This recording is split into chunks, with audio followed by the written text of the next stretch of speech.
ক্ষতি করেছি, আর এটা আল্লাহ তাআলা পছন্দ করেন না।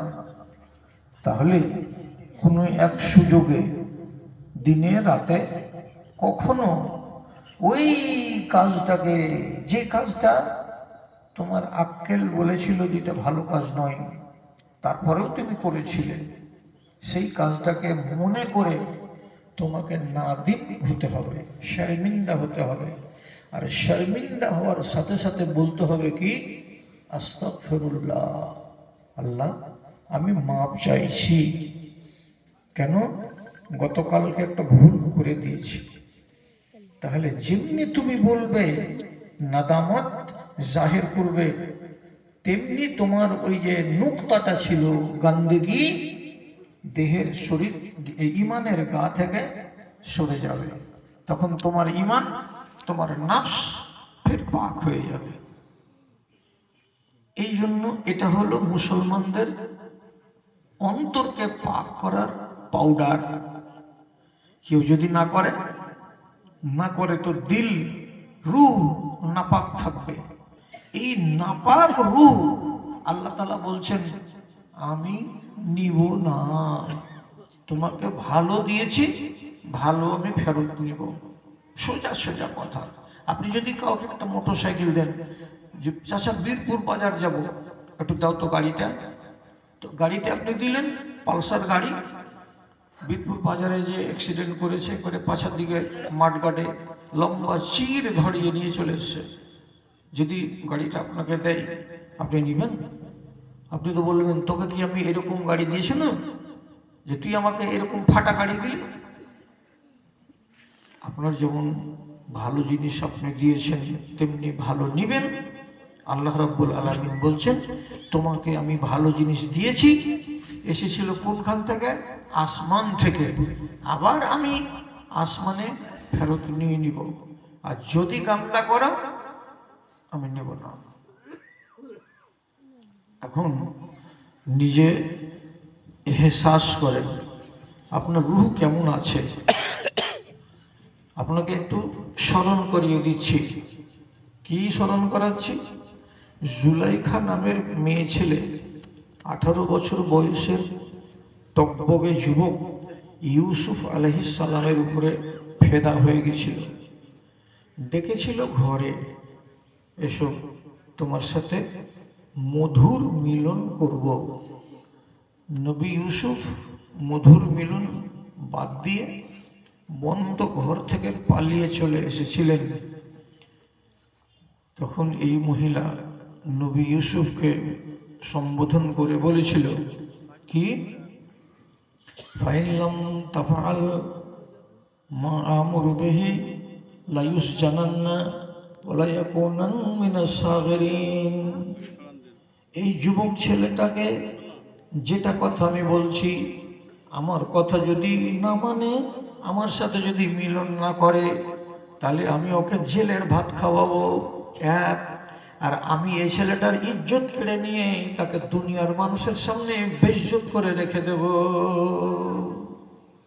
যদি আমার কথা না শোনে। হয় জেলের ভাত খাওয়াবো আর না হয় বেইজ্জত করব। নবী ইউসুফ বললেন, আল্লাহ জেলের ভাত আমার ভালো, কিন্তু এই মহিলার চক্করে আমি পড়ব না। জেলে চলে এলেন, 9 বছর জেল খাটলেন। 9 বছর জেল খাটার পরে, কাহিনী খুব লম্বা, আমি লম্বা করছি না, কাজের কথাটা বলছি। বাদশাহ একবার বলল, আমি একটা স্বপ্ন দেখেছি, এই স্বপ্নটার ফল কি কে বলতে পারবে? একটা ছেলে বলল, তোমার জেলখানাতে একটা কয়েদি আছে, ওর নাম ইউসুফ, ও বলতে পারবে, ওকে বের করে আনো। তখন ইউসুফ নবী শর্ত দিয়ে বলছেন, আমি যে বের হব, তো আমি কি গুনহাগার, গুনহার সাজা কেটে বের হলাম, না আমি বেগুনাহ মাসুম অন্যায় ভাবে জেলের ভাত খেলাম 9 বছর? এটা আমাকে জানতে হবে। কাজে যেই বেটি ছেলেগুলো আমাকে জেলে ভরেছিল, তাদের কাছ থেকে জানো যে তারা কি বলছে আজকে 9 বছর পরে। ওরা কি আমাকে আসামি বলছে না আমাকে ভালো মানুষ বলছে? তখন জুলাইখাকে বলা হলো, তুমি তো বলেছিলে বলে ওকে জেলে যেতে হলো, তো 9 বছর পরে ওই ইউসুফ জিজ্ঞেস করছে ও দোষী না তুমি দোষী, এটা শুনবে ও। তখন এই মেয়ে ছেলেটি বলছে, ইন্নাহু লামিনাস সাদিকিন, আমি আজকে হকটাকে চিনতে পেরেছি, ন্যায় কোনটা আর অন্যায় কোনটা আমি বুঝতে পেরেছি। আমার দ্বারা একটা বিশাল বড় ভুল হয়ে গেছিল যে আমি লোকটাকে ইলজাম দিয়েছিলাম, আর আমার ইলজামের কারণে তাকে 9 বছর জেল খাটতে হলো।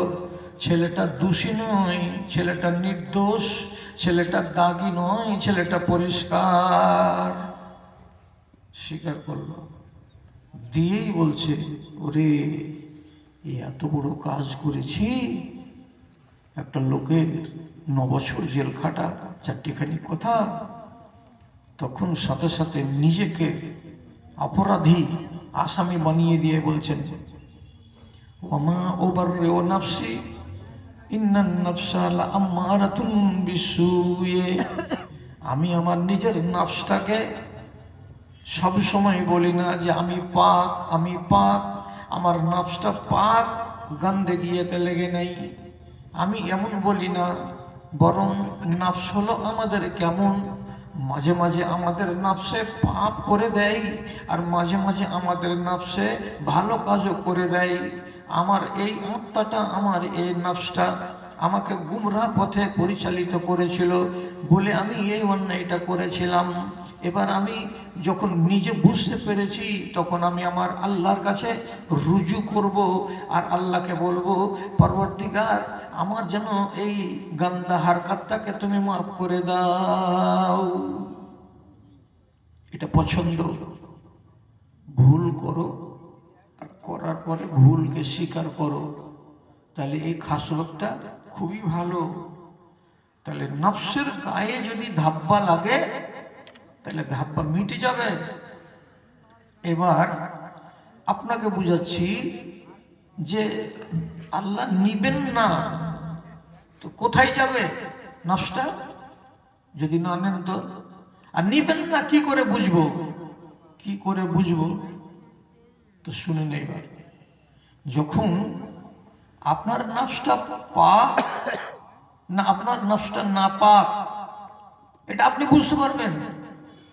আমার কাছ থেকে বুঝিয়ে নেবার জন্য যেতে হবে না, কোনো আলেমের কাছে যেতে হবে না, আপনি নিজেই বুঝতে পারবেন যে আমি আমার নফসকে পাক রেখেছি না না পাক রেখেছি।